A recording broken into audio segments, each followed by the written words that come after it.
My Quran Time ini dibawakan khas kepada anda oleh Mufas.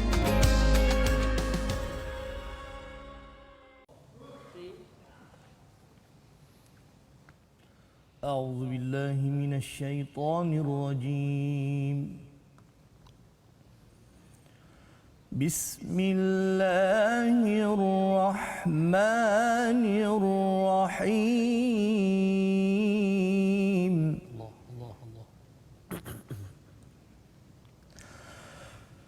يهدي به الله من اتبع رضوانه سبل السلام ويخرجهم من الظلمات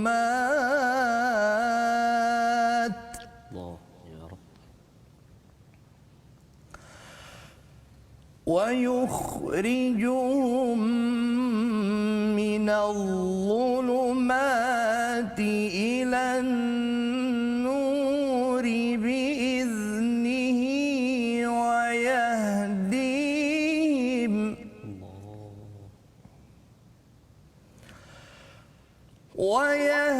ويهديهم إلى صراط مستقيم صدق الله العظيم.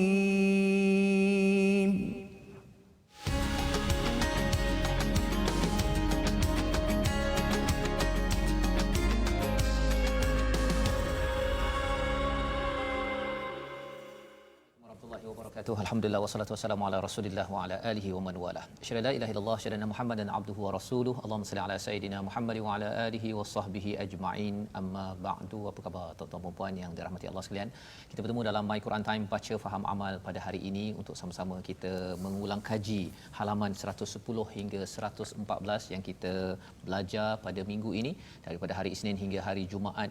Kita melewati kepada 5 halaman yang memberi pencerahan kepada kita, yang memberi ketenangan kepada kita.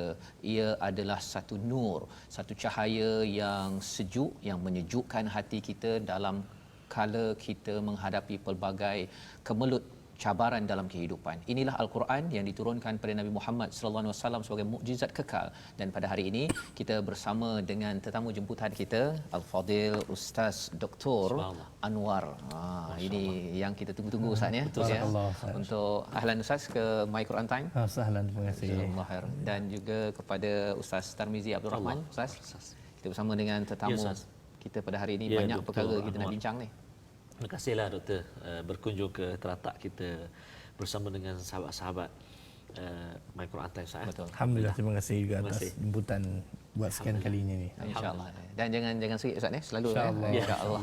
Pasal banyak lagi halaman ni Betul, yang kita ingin belajar bacaan yang tepat dan kita ingin memahami ilmu-ilmu berkaitan dengan bacaan ini, kerana ini adalah satu pelaburan yang amat-amat berbaloi ya. Lan tabur istilahnya di dalam surah Fatir bercakap tentang kalau kita tilawah, kita baca dengan betul, kita cuba faham. Ini adalah satu usaha ya. Kalau kita mungkin sudah mendengar belanjawan baru-baru ini, ada yang kata dia dapat bahagiannya, ada yang tak berapa dapat, tetapi Al-Quran confirm semuanya dapat, subhanallah ya. Jadi mari sama-sama kita mulakan dahulu program kita pada hari ini. Kita mulakan dengan Ummul Quran Al-Fatihah dipimpin oleh Ustaz Tarmizi ya Ustaz ya. Kali ini Ustaz Tarmizi, sebelum kita mendengar ayat demi ayat ya, seperti mana yang kita baca sebentar tadi, bermula ayat ataupun halaman 110. Tapi kita mula dulu Al-Fatihah. Sila Ustaz. Terima kasih Fadil Ustaz Tuan Fazrul. Saya mulakan Fadil Ustaz Dr. Anwar bin Hasin, sahabat saya yang tak asing bagi kita, selalu mewarnai My Quran Time. Terima kasih buat kesekian kalinya sudi bertamu. Dan tentunya sahabat-sahabat Al-Quran, tuan-tuan dan puan-puan, kalau di sekitar Lembah Kelang ini hari Minggu Ustaz, berada di rumah barangkali, kalau di Selangor wilayah sekitar ni kita tak boleh keluarlah.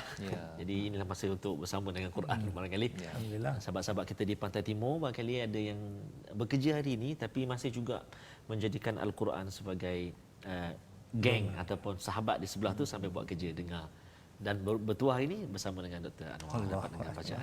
Dan kita ada beberapa perkara menarik hari ini. Ya, subhanallah. Nantikan dulu. Ya, Jom baik. kita mulakan. Kita mula dulu dengan Ummul Quran surah Al-Fatihah. Mohon izin Dr.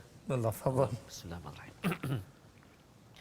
أعوذ بالله من الشيطان الرجيم بسم الله الرحمن الرحيم الحمد لله رب العالمين الرحمن الرحيم مالك يوم الدين إياك نعبد وإياك نستعين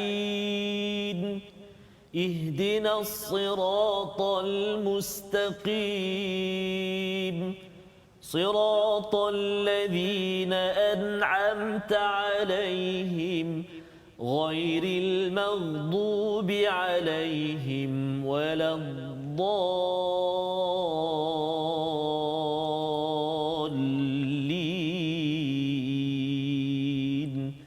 آمين.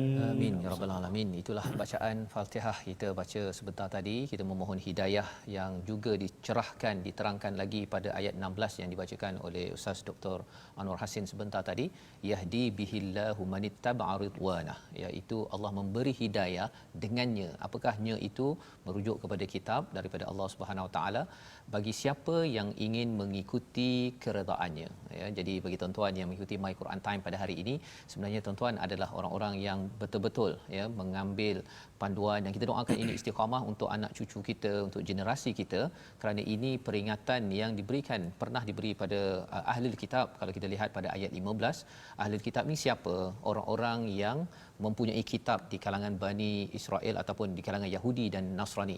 Masih kekal sampai sekarang ada orang yang beragama Yahudi, Nasrani, ini digelar ahli kitab. Tetapi yang kita dah dalami pada minggu-minggu yang lepas, kita bercakap tentang utul kitab. Jadi pada hari ini mungkin kita nak memulakan bersama dengan Ustaz Dr. Anwar.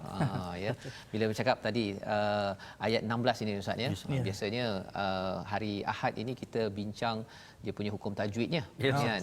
Tapi pasal Dr. Anwar ni mengajar juga Al-Quran di Universiti Sains Islam Malaysia. Jadi mungkin Ustaz dalam tajwid ada tadabbur. Kalau boleh Ustaz sampaikanlah sampai jiwa kita terhibur. Sila Ustaz. Masya-Allah, subhanallah. Masya-Allah. Terima kasih Tuan Fazrul. Ataupun kita boleh gelar ustaz lah. Ustaz ni bukan semestinya orang tu bekerja dalam sektor pendidikan agama. Seorang yang ada ilmu agama juga boleh digelarkan sebagai ustaz.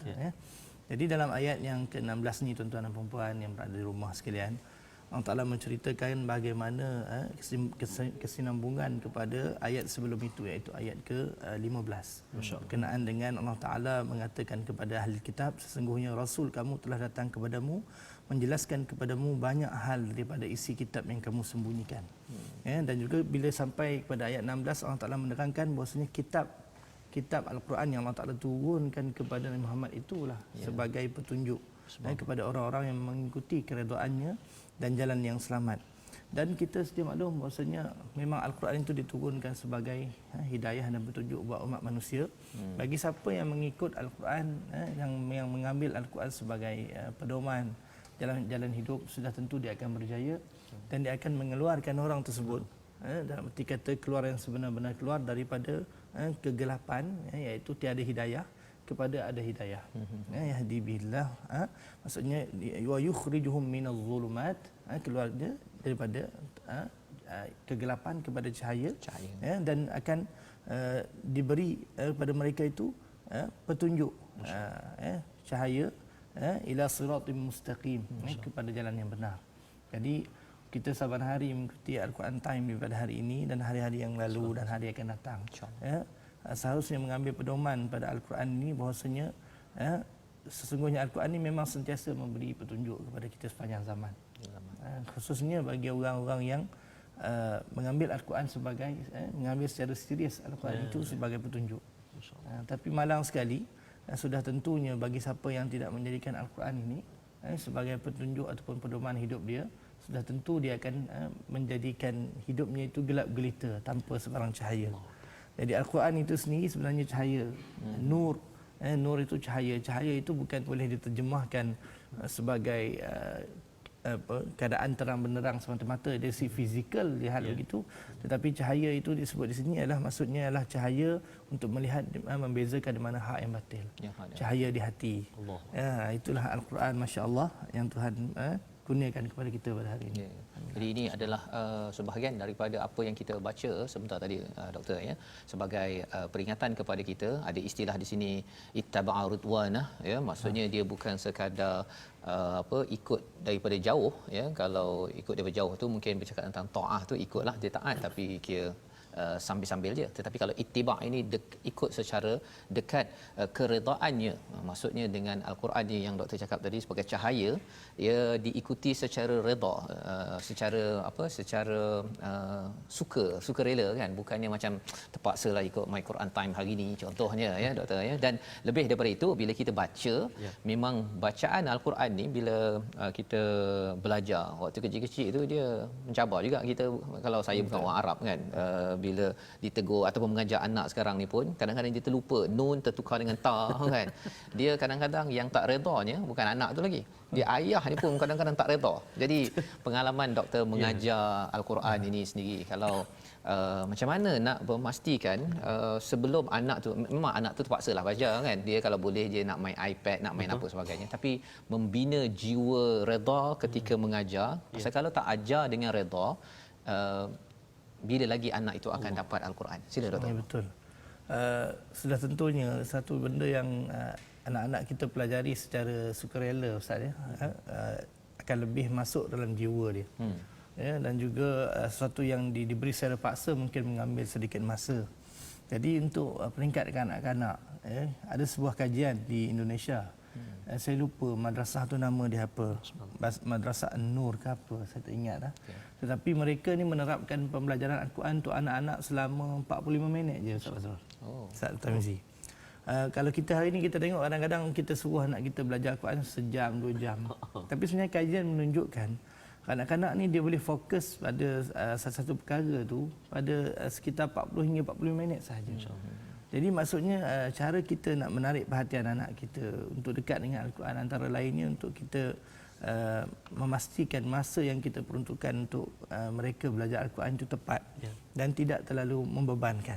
Kerana mereka kanak-kanak, Ustaz, kalau kita bagi dia terlalu banyak dan terlalu syadid, orang kata salah sikit tegur, lama-lama dia akan fed up, dia tak nak, dia akan lari dengan Al-Quran. Jadi kita memainkan peranan untuk dia orang jatuh cinta. Dan yang paling penting sekali, mak ayah sendiri kena tunjuk contoh tauladan yang baik. Mak ayah nak anak-anak baca Quran, mak ayah tak baca Quran. Macam mana anak tu nak jatuh cinta? Jadi yang dia tengok My Quran Time, dia ibu ayah ikut baca ni, contoh yang baiklah ni. Ya, dan juga mesti mak ayah itu, ibu dan ayah mesti mewujudkan suasana Al-Quran.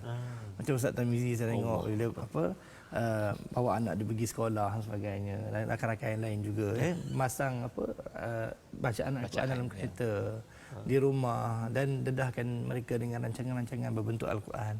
Itu satu bentuk cara untuk menarik anak-anak kita dekat dengan Al-Quran. Dekat dengan Al-Quran. InsyaAllah itu sebagai satu galakan kepada tuan-tuan yang berada di rumah untuk kita terus menunjukkan rasa redha itu, bahawa mengajar itu pun redha, bukannya macam dia nak bawa kepada ridwanah, kan, tapi dalam tu macam bersama dengan dengan musuh, kan.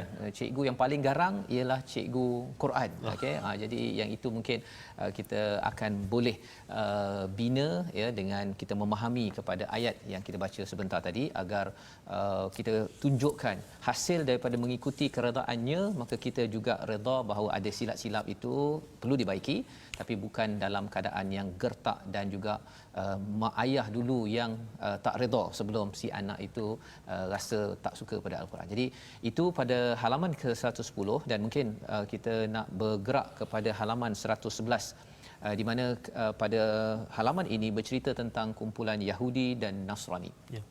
ya, bermula daripada ayat 18 dan kemudian diingatkan ya ahlul kitab pada ayat yang ke-19 dan diingatkan kembali pada kisah Nabi Musa. Jadi ini lebih kurang flashback doktor ya. Dan bila bercakap tentang flashback dalam al-Quran ini kan, doktor membaca al-Quran, mengajar al-Quran.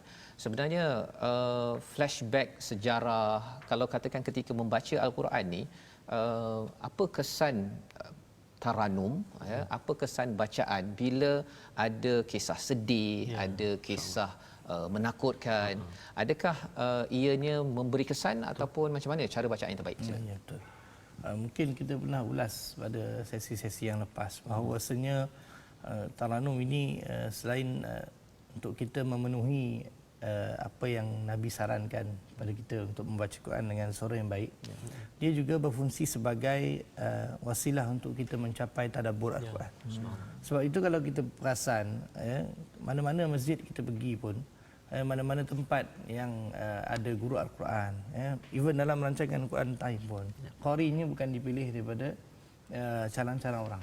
Mereka memilih qari seperti Ustaz Tarmizi dan Ahmad Tirmizi, Tir Ketar. Saya satu Tirta tak tahu dah. Kan? Maksudnya yang mempunyai kualiti bacaan yang baik, bukan tajwid sahaja, dari sudut suara dan intonasinya. Jadi kesannya adalah sudah tentu apabila ayat yang dibaca itu mengisahkan tentang sesuatu yang memberi peringatan, contohnya. Nada yang dibaca itu sudah tentu mesti dengan intonasi yang memberi peringatan. Supaya kita bercakap, degaklah Ustaz Tarmizi tak? Kita nak marah orang, kita senyum. Faham buat apa tu? Janganlah buat macam tu, renyih. Kata orang utara renyih kan. Memang tak jadi. Dan begitu juga dengan keadaan sedih. Ayat-ayat yang menceritakan tentang cerita-cerita yang sedih tentang hari kiamat, sudah tentu nada kita tidak sesuai dengan kegembiraan. Jadi itu begitu sekali peranan intonasi dalam kehidupan kita. Jadi kita rasa itu adalah satu yang bertentangan dengan tabiat kejadian manusia yang Allah Ta'ala ciptakan berserta dengan perasaan. Jadi qari itu apabila baca, dia memahami ayat yang dibaca, sudah tentu dia akan mengintonasikan bacaan itu sesuai dengan makna ayat. Jadi di situ bacaan tersebut akan menjadi bertambah berkesan. Sebaliknya sekiranya bacaan itu menunjukkan ayat-ayat yang berbentuk sedemikian tapi dibaca dengan intonasi perasaan yang berbeza daripada apa yang ayat itu cerita, dia hanya tinggal lagu sahaja. Dia hanya tinggal lagu sahaja. Dapat pahala lagi baca Quran tu, tetapi tak sama. Mungkin tadabbur tak sampai. Bila tadabbur tak sampai, lagi susah nak khusyuk. Sebab khusyuk dengan tadabbur ni dia bersekali. Jadi kalau macam kisah Ustaz, biasanya kalau dari segi taranum kan, apa yang sesuai kalau nak cakap tentang kisah-kisah Nabi terdahulu? Jadi dalam maqamat ni dia ada banyaklah, macam kita tahu 7 maqamat. Dalam para pakar bidang taranum menyebutkan ataupun bidang suara ni lah menyebutkan bahawasanya lagu sikah antara lagu yang paling sesuai untuk menceritakan keadaan. That's why kalau kita perasan dalam masyarakat Melayu kita ada satu budaya dipanggil sebagai barzanji, membaca rawi. Betul Ustaz Tarmizi, salah betul kan saya? Betul. Saya tak pakar barzanji ni. Saya tak pandai barzanji, tapi saya tidak memusuhi barzanji kerana dia bukan satu benda yang dilarang. Kita memuji-muji Nabi. Dan barzanji itu adalah sebuah cerita tentang Nabi SAW. Dan biasanya dibaca dengan lagu apa Ustaz? Sikah. Boleh Ustaz bagi contoh sikit tak? Sikit je. Contoh. Al-jannatu wa na'imuha sa'adu liman yusalli wa yusallim. Allah, okey Ustaz. Jazakallah sikit ya. Wa yusallim wa yubarik alaihi. Nampak cerita tu? Terima kasih Ustaz Tarmizi. Cerita tu tentang syurga. Subhanallah. Cuba Ustaz baca dengan nada sedih. Sobar contohnya. Tak jadi. Al-jannatu wa na'imuha sa'dul limai. Apa ni sedih pula.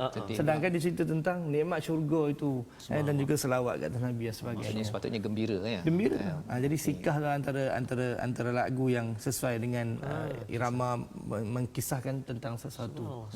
Jadi kalau bercakap tadi satu kisah sikah kan, dan kalau katakan berzanji itu pun dengan lagu sikah. Kalau katakan baca Al-Fatihah dengan lagu sikah, okey. Boleh ya. Sebab Fatihah ni sifat dia masya-Allah satu surah yang merangkumi semua perasaan. Di situ ada perasaan ta'abbud kita, ada perasaan rajak kita, ada perasaan kita tidak mahu, kita minta supaya kita tidak digolongkan dengan orang yang sesat, dan kita ada perasaan meminta, ada perasaan sebagai abd, hamba, sebagainya. Jadi sebarang lagu untuk surah Fatihah memang tak ada masalah. Saya sebenarnya nak minta kalau Ustaz Tarmizi tadi dah berzanjinya. Berzanji ini baca tak adalah dapat pahala Ustaz ya. Dia cuma bila kita belajar ilmu apa yang ada dalamnya itu memberi kesan hingga kita menghargai perjuangan Nabi itu dapat pahala kan kerana ilmu tadi itu. Tapi kalau katakan Fatihah kita baca confirm dapat pahala. Kemudian dengan lagu sikah itu ia memberi zuk ataupun perasaan hingga kita boleh tadabbur kepada isi kandungannya. Jadi mungkin Ustaz Tarmizi boleh dengarkan Fatihah daripada awal sampai ke akhir. Sila Ustaz. Allah, lagu sikah. Tapi lagu sikah berzanji ya. Saya cuba Bismillah. Lagu sikah ni jarang orang bawa Ustaz Tarmizi kan. Jadi cuba pertama dengar kali macam ni mana nak baca dengan lagu sikah. Lagu sikah berzanji. Saya Tapi cuba. Penonton jangan silap. Maksudnya bila baca Fatihah dengan lagu sikah yang dibawa dalam berzanji, bukan kita bawa tajwid berzanji itu sekali dalam Fatihah. Mesti Kita kena bertajwid tu. Tajwid kena paling atas ya. Okey. Cubalah ni, cuba. Sila, fadhal. Subhanallah. Campur rugby sikit. Masya-Allah. Bismillahirrahmanirrahim. Alhamdulillahi rabbil alamin arrahmanir rahim maliki yaumiddin.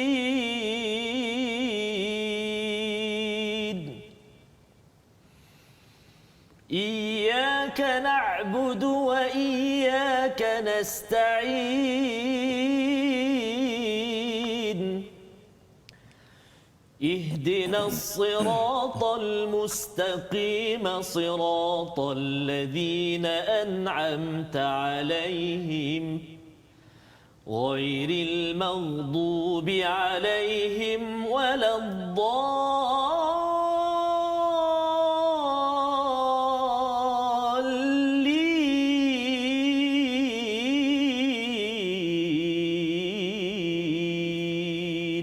Insya-Allah. Amin. Boleh pujian bagi Allah Boleh. Tuhan sekalian alam ya. Dia bila dengar lagu tu pasal dia sepatutnya jadi kisah Ustaz kan. Dan bila Fatihah itu dikisahkan dia nampak macam kita berada di atas. Ya ketika mendengar tadi itulah saya rasa macam segala pujian bagi Allah dan kemudian ada fasa akan bertemu dengan Allah, kemudian iyyaka na'budu wa iyyaka nasta'in. Ya Allah aku berada di dunia ini nak minta tolong ni ya Allah kan, dan akhir saya tak nak masuk jadi orang yang dimurkai dan disesatkan. Pasal bila cerita dia akan memberi kesan tadabbur yang berbeza berbanding dengan kalau katakan peringatan ya. Jadi rupanya lagu bacaan yang berbeza ini memberi kesan tadabbur yang berbeza, dan ini yang kita belajar pada hari ini secara ringkas, dan mungkin selepas kita berehat nanti kita akan melihat kembali kisah Nabi Musa pada ayat 20 dan 21 pada halaman 111. Tapi kita berehat dahulu. Kita bertemu kembali My Quran Time, baca faham aman insya-Allah.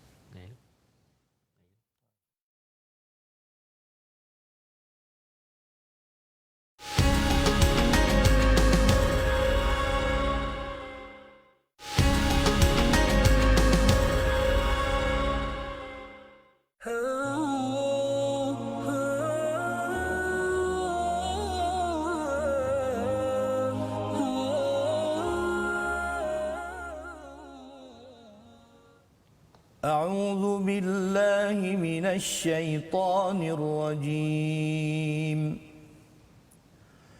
بسم الله الرحمن الرحيم.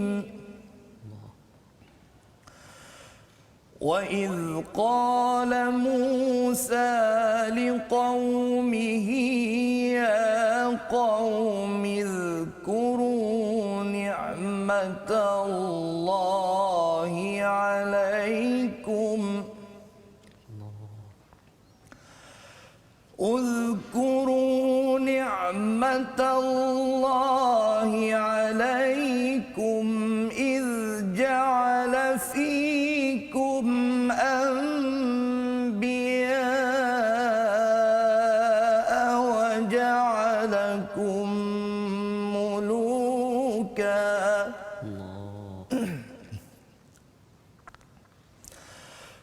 وجعلكم ملوكا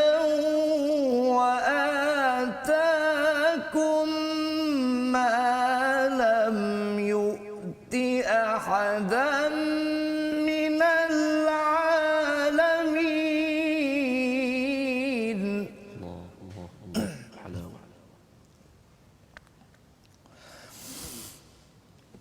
يا قوم ادخلوا الأرض المقدسة التي كتب الله لكم ولا ترتدوا الله يا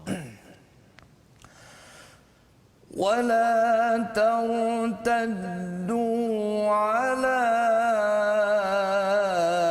أدباركم فتنقلبوا خاسرين. الله صدق الله العظيم.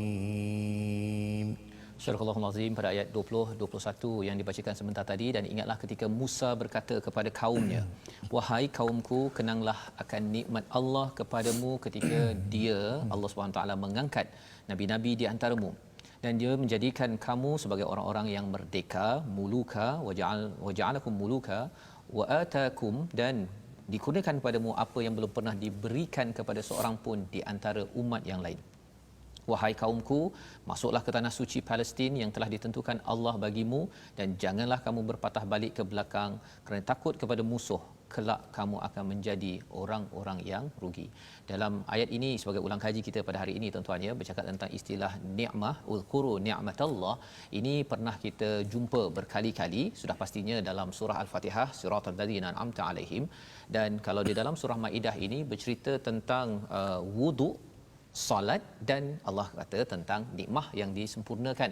Selain daripada makanan yang halal dengan peraturan-peraturannya, Allah menyatakan bahawa agama ini sudah disempurnakan. Wa atmamtu. Jadi di sini menceritakan kepada kita bahawa mengingat pada nikmat ini bukan sekadar umat Nabi Muhammad, doktor ya. Ya, sebenarnya umat zaman dahulu Nabi Musa pun mengingat nikmat ini adalah cara untuk menyambut kemenangan ya. Tetapi kalau asyik nak ingat komplain saja, ingat ada masalah kan, masalah COVID, kita masalah, memang kita ada masalah tapi kalau itu saja difokuskan memang kita tak ke mana. Ini yang diingatkan dalam ayat 20 dan ayat 21 ini bercakap tentang mereka nak masuk ke Palestin ya. Jadi Nabi Musa memberi panduan ataupun galakan pada mereka untuk masuk, jangan pandang belakang.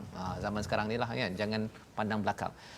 Mungkin doktor nak kongsikan sikit satu dua poin daripada dua ayat ini yang perlu menjadi panduan dan juga peringatan untuk kita bersama. Ustaz, silakan. Secara umumnya begitulah macam Ustaz Fazrul sebut tadi. Kaum Nabi Musa ataupun Bani Israel ini antara kaum yang kita tahu dikurniakan banyak nikmat. Atas sebab mereka yang bersikap panggil apa? Cerewet ataupun banyak karena. Banyak sekali kisah kita temu dalam Al-Quran tentang kisah Bani Israel ini yang mana mereka saban hari meminta bukti bahawasanya Allah itu wujud. Minta Allah Ta'ala turunkan hidangan daripada langit. Minta berbagai-bagai benda. Ya, sehingga kan mereka berjanji setiap kali mereka minta pada Nabi Musa untuk Allah Ta'ala buat sesuatu ataupun tunjukkan sesuatu, mereka kata mereka akan beriman. Baru nak beriman. Tetapi kita dapati bahawasanya kaum Nabi Musa itu walaupun setelah mereka diberi petunjuk ataupun bukti bahawasanya kekuasaan Allah itu memang benar-benar wujud dan Nabi Musa itu sebenar-benar Nabi, pun mereka tetap tidak beriman hingga akhir. Sawa'un 'alaihim innal ladzina kafaru sawa'un 'alaihim a anzartahum am lam tunzirhum la yu'minun. Orang-orang kafir itu sekalipun kamu memberi peringatan pada mereka ataupun tidak memberi peringatan pada mereka, mereka tetap beriman. Jadi kisah-kisah yang ada di dalam Al-Quran berkenaan dengan kaum Nabi Musa ini haruslah diberi pengajaran ataupun kita mengambil pengajaran daripadanya. Apa kaitan dengan kita zaman sekarang, kalau Ustaz boleh bagi contoh dalam keluarga ke di peringkat dalam nikmat yang banyak Allah Taala beri. Mungkin Allah Taala tarik 1-2 nikmat pada hari ini. Kita tidak nafikan seluruh dunia pun sedang berhadapan dengan suasana COVID-19 yang tidak berkesudahan ini.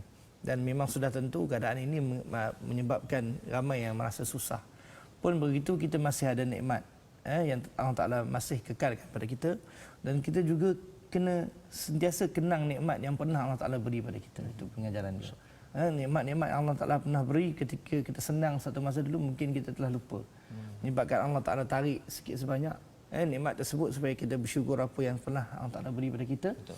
Dan kita mohon keampunan daripada Allah supaya Allah Ta'ala mengembalikan nikmat yang telah Allah Ta'ala tarik itu. Jadi salah satunya ialah Quran kita lah Ustaz ya.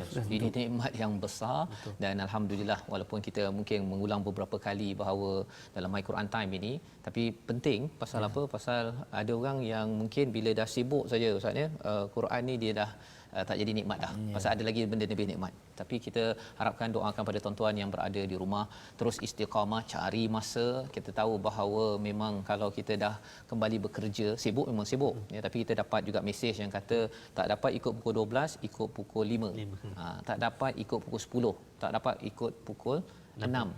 Tak dapat juga cari masa sendiri dekat YouTube tu masih ada. Betul. Jadi peluang Facebook itu ada dekat Facebook. Jadi ini sebagai satu nikmat Allah bagi pada waktu ini yang kita harapkan kita akan sentiasa tilawah Al-Quran. Dan mungkin kalau kita nak bercakap tentang tilawah ataupun tadarus ataupun iqra' Ustaz ya, mungkin di situ ada istilah-istilah berbeza yang mungkin Ustaz Tarmizi ada sesuatu yang ingin dikongsikan. Ya Ustaz, terima kasih Ustaz. Sahabat kita ni Ustaz, Dr. Anwar, Ustaz Fazrul, dia cakap nanti kalau ke Germany, singgahlah kat rumah dia. Dia duduk dekat Nürnberg. Kawasan perkampungan, ada ladang anggur, ladang buah-buahan. Kenapa saya sebut tu sebab Dr. Anwar dah pernah sampai. Dah sampai. Dah pernah sampai dah ke Jerman. Saya tak pernah lagi. InsyaAllah lepas ni kita ajak Dr. Europe saya tak pernah sampai. Ya, insya-Allah satu hari. Ya, insya-Allah. Itu pun atas tiket Al-Quran. Ya, Ustaz pergi mengajar di sana. Dijemput untuk membacakan. Subhanallah. Subhanallah. Jadi Ainuddin. Subhanallah. Jadi itu maksud nak sebut kita bersahabat dengan Al-Quran, dan dengan sebab Al-Quran kita ke mana-mana untuk menyampaikan Al-Quran. Dan hari ini pun kita bersama juga dengan sebab Al-Quran. Dan yang saya baca tadi surah Al-Fatihah tadi dengan lagu berzanji tu kan, sikah. Cumanya bacaan saya tadi tu saya terlalu banyak sangat burdah ataupun bunga berzanji tu. Jadi yang tu tak berapa elok sah. Kita kena kurangkan sikit burdah berzanji tu dalam bacaan Al-Quran. Jadi bolehlah nanti kita berlatih macam mana. Dan barangkali Doktor, ada sahabat-sahabat yang selalu bertanya, dia kata kadang-kadang tengok ustaz kalau ayat yang panjang tu separuh muka surat tu baca laju, kemudian bila ayat yang pasak kan, Ustaz Fazrul minta kami pasak, yang tu baca yang keluar orak leher apa semua tu, dia kata yang lambat tu, yang tinggi suara. Jadi mungkin ada perbezaan tu, mungkin Doktor boleh kongsi dengan kami apa tu tingkatan bacaan tu kan.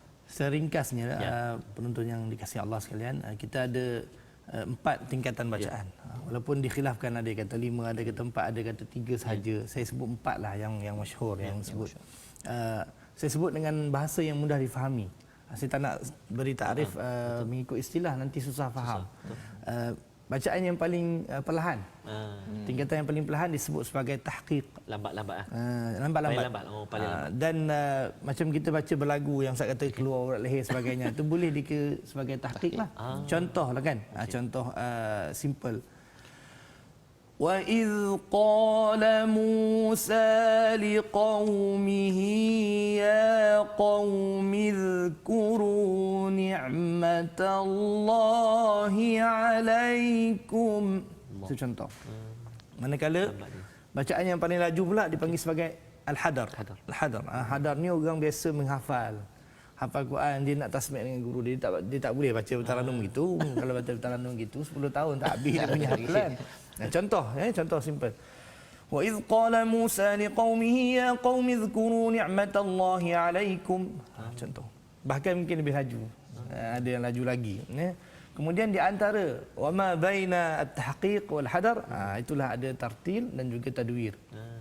Tartil itu laju sedikit, macam biasa Ustaz Tarmizi baca Fatihah tadi, itu dipanggil sebagai tartil.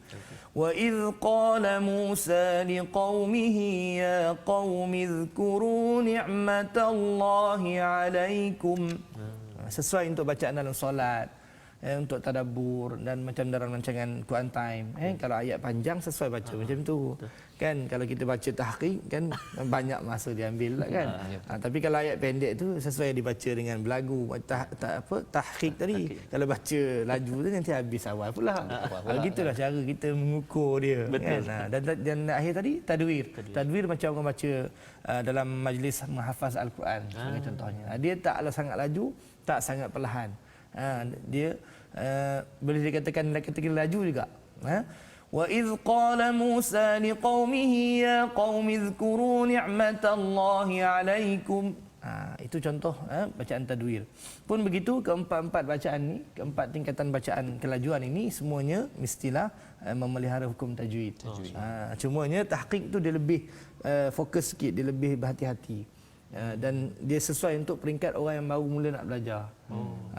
Tahqiq dengan tartib terbaik. Kalau kita bagi hadar dengan tadwir untuk orang baru mula nak belajar, banyaklah nanti dia masuk lopak panggil apa, masuk terlanggar sebab belum mahir. Betul. Kan? Itu tingkatan ini memang penting sebenarnya Ustaz ya, terutama kalau katakan ahli keluarga kan, dia baca sesama sendiri. Jadi kalau ayahnya baca tadi yang tahqiq kan, ataupun ayah dia baca yang tadwir, anak dia baru kan. Jadi dia memberi kesan juga tu psikologi kepada yang ni cepat sangat pula kan, dan lepas tu yang cepat kata lambat sangat kan. Rupanya ada ilmu dia ada cara untuk kita menyusun perkara ini, masya-Allah. Jadi kita lihat perkara ini penting. Bercakap tadi tentang level 3 tadi apa Ustaz? Tadwir. Kalau 3 tadwir, kalau 4 hadar. Itu yang kira paling laju tu. Paling pro lah. Tapi yang dalam klip video yang daripada Bangladesh ke daripada Indonesia ada yang itu tarawih tu. Wala hadar wala tadwir wala syai'. Masya-Allah. Itu bukan ya. Maksudnya bukan sebagai contoh teladan yang kita kena, pasal paling tinggi sekali maksudnya keperluan menjaga tajwid ya. Masya-Allah. Bagaimana dia boleh dipelihara, maka tingkatan bacaan tu boleh diterima. Cuma jangan kita penting kita mengukur diri kita lah. Kalau setengah orang dia tak boleh ukur diri dia, macam Ustaz sebut dia. Dia baca laju, dia banyak salah. Tu dia komplain. Kenapalah saya banyak salah? Padahal dia baca kalut, orang tahu kalut gopoh. Dia slowkan sikit ikut tartil ataupun tahqiq. Bila Ustaz cakap pasal kalut tu kan, memang ada orang, bukan apa Ustaz kan, dia bukan sekadar orang yang tak biasa, orang yang biasa pun kan. Dia kalau katakan orang lain check bacaan dia jadi kalut kan. Macam mana nak menguruskan Ustaz dah pengalaman sampai peringkat antarabangsa kan. Jadi bagaimana Ustaz? Yalah, punya sikit pengalaman yang ana ada. Bila kita berhadapan dengan orang ramai tu, kita tak boleh takut dengan orang. Memang susah benda cakap, memang bunyi macam senang. Bila kita berhadapan dengan beribu-ribu orang, nafas kita jadi pendek. Kita nervous, takut, salah sebagainya, lantas nafas pendek, baca jantung laju. And then baca jadi laju. Jadi sebab tu dah kita kena ittaqullah. Takut pada Allah. Bila kita baca Quran tu, kita ingat Allah Taala. Kita takut pada dia, jangan takut pada manusia. Allah Taala yang memberi pahala, yang memahati kita. Dan kita minta pada dia supaya diberi kelancaran dalam bacaan. Supaya kita baca doa lah. Ustaz Tarmizi Ali selalu ajar. Nuar nak musabaqah minta doa. Walaupun saya dah banyak kali masuk musabaqah, dibagi doa lagi. Verse tu tetap ada. Allahumma 'allimni kaifa aqra. Doa ni tak ada lah daripada Nabi, tapi kita sendirilah, kita nak doa apa pun tak ada masalah. Maksud dia apa? Allahumma 'allimni, ya Allah Tuhanku, tunjukkanlah padaku, ajarkanlah kepadaku macam mana aku nak baca. Jadi dia akan datang bacaan daripada hati kita tenang dan juga lapang, insya-Allah. Betul. Itu dia. Jadi itu tips yang penting untuk menguruskan kalut ni ya, pasal dia bukan datang sekali-sekala je kan. Dan ini adalah satu perkara yang penting bagi tuan-tuan, dan itu sebabnya dalam masa yang sama kalau kita belajar dalam teori pendidikan pun Ustaz ya, sebenarnya kadang-kadang ada orang boleh jawab soalan, tapi kalau ditanya tiba-tiba pelajar ramai-ramai pensyarah tiba-tiba tanya, dia terus blank kan, tak boleh menjawab. Jadi bagi ibu ayah yang menjadi cikgu, bila minta kepada anak murid untuk membaca, kalau ada tergagap terlambat sikit itu kena meraihkan, bagi peluang dahulu. Pasal mungkin dia dah baca dah doa tadi kan, macam mana Ustaz, Allahumma alimni kaifa aqra kan, tapi dah baca sekali kemudian cikgu tu sergah lagi aqra kan, iqra. Jadi dia terkejut lagi, dia tak berapa nak tenang baca pada waktu itu. Jadi itu pelajaran, dan kita teruskan pada halaman 112 ini ada satu lagi kisah tentang Habil dan Qabil. Ya, yang ada pada ayat 27, 28 hingga ayat 29. Kita baca bersama dengan Ustaz Dr. Anwar Hasin. A'udzu billahi minasy syaithanir rajim. واتل عليهم نبأ ابني آدم بالحق إذ قربا قربانا فتقبل من أحدهما ولم يتقبل من الآخر فتقبل من أحدهما ولم يتقبل من الآخر قال لأقتلنك قال إنما يتقبل الله من المتقين لئن بسطت إلي يدك لتقتلني ما أنا بباسط يدي إليك لأقتلك إني أخاف الله رب العالمين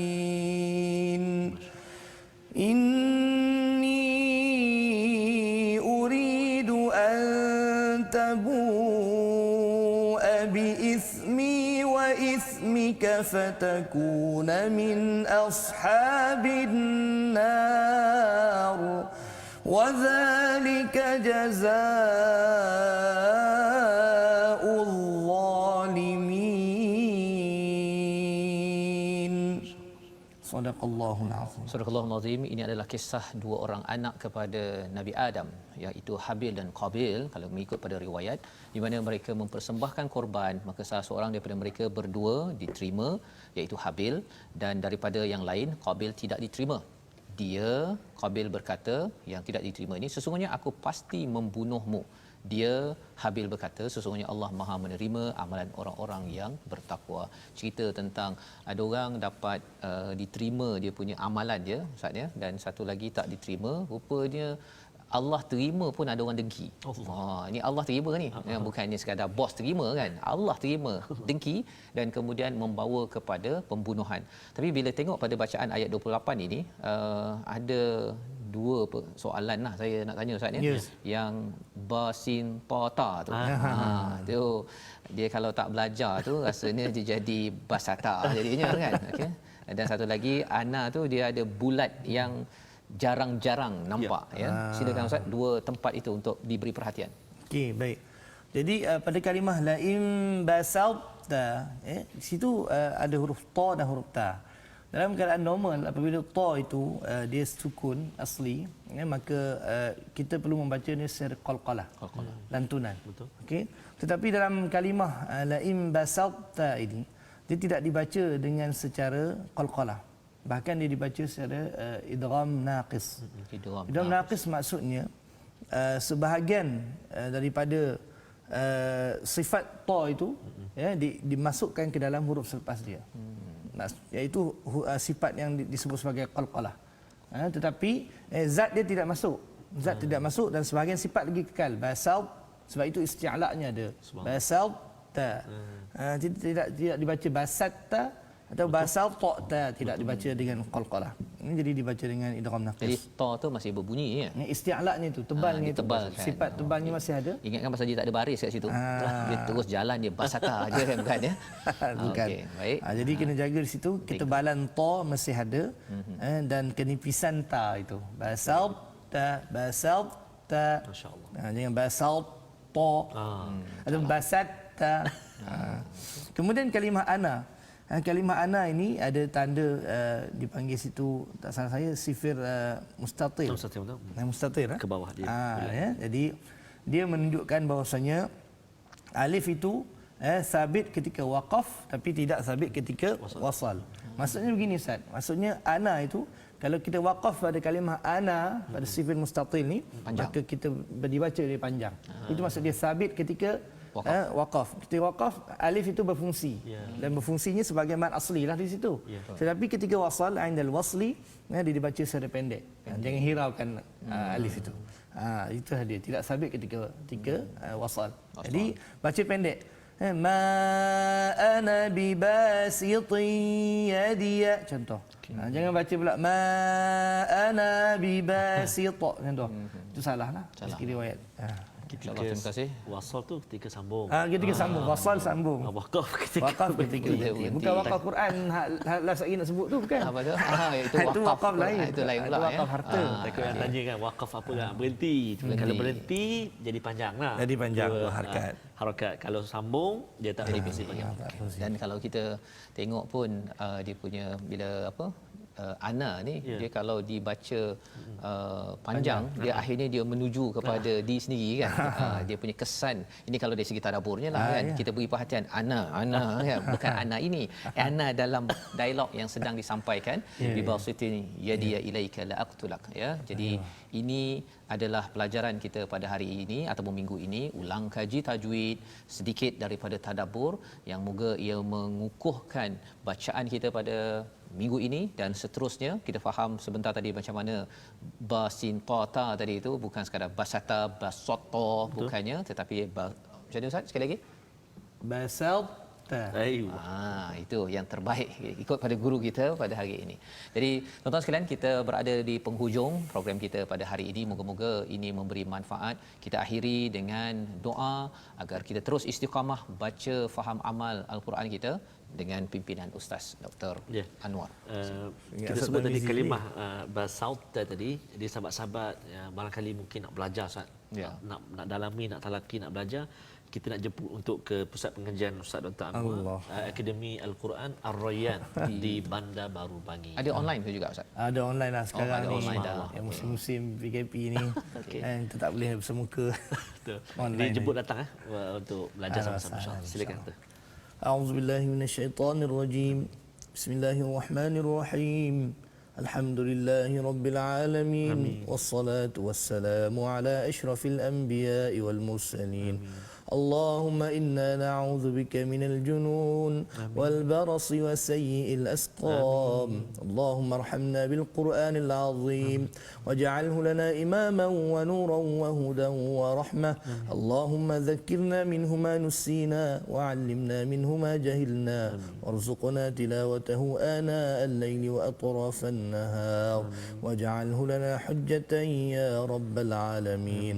ربنا تقبل منا دعاءنا إنك أنت التواب الرحيم وتب علينا إنك أنت التواب الرحيم. ربنا آتنا في الدنيا حسنة وفي الآخرة حسنة وقنا عذاب النار. وصل اللهم على سيدنا محمد وعلى آله وصحبه وبارك وسلم والحمد لله رب العالمين. Amin ya rabbal alamin. Terima kasih diucapkan pada Ustaz Dr. Anwar Hasin membacakan doa, dipimpin dan diaminkan oleh tuan-tuan yang di rumah. Inilah satu kesedaran daripada ulang kaji kita pada hari ini, terus membaca dan mengamalkan intisari daripada apa yang kita fahami, bahawa salah satunya kisah Habil dan Qabil tadi, tidak mahu berdengki bila ada lebih pada orang lain. Inilah yang kita ingin sebarkan dalam tabung gerakan Al-Quran, satu usaha di mana tuan-tuan kita membina program-program pendidikan yang kita nak sebarkan pada seluruh tempat, masuk ke dalam organisasi, dalam keluarga, agar nilai yang kita belajar hari ini mungkin boleh dipelbagaikan lagi selepas ini dengan sumbangan tuan-tuan, sehingga kan kita boleh sama-sama membina bangsa berasaskan kepada Al-Quran. Program ini akan berulang pada jam 5 petang, pada jam 11 malam asasnya, dan juga 6 pagi. Terima kasih diucapkan pada Dr. Anwar. Kita jumpa lagi asas. Ya, insya-Allah ya. Rancangan ini dibawakan oleh Mufas. Terima kasih kepada semua. My Quran Time, baca faham amal insya-Allah.